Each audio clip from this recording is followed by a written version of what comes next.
Kung gusto mo maging isang content creator, dapat wala ka ng mga to. Mahina loob, mainipin, negatibo, at mahiyain. Kasi kung dadalhin mo yan dito sa pagiging isang content creator, ay hindi ka magi-enjoy sa gagawin mo. Dapat bulag, pipi at bingi ka sa mga taong negatibo ang tingin sa'yo. Asahan mo din na ang mga inaasahan mo sanang susuporta sa'yo na kapamilya, kamag-anak, kaibigan, kakilala, kabarangay, kapitbahay, ay hindi lahat susuportahan ka. Masakit man isipin pero yun ang katotohanan na masusuportahan ka pa ng ibang tao kaysa sa mga taong nasa paligid mo. May mga iilan naman na susuporta sa'yo at yun yung gawin mong kalakasan mo para magpatuloy at mapagtagumpayan itong papasukin mo. Itatak mo lagi sa isip mo na kaya ko to.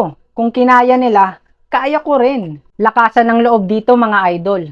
Importanteng may tiwala ka sa sarili mo para pagkatiwalaan ka din nila. Isa lang naman ang teknik dito mga idol. Maging totoo ka lang sa ginagawa mo at sa sarili mo at sigurado ako totoo ka ding tatanggapin ng mga taong maniniwala at magtitiwala sa'yo.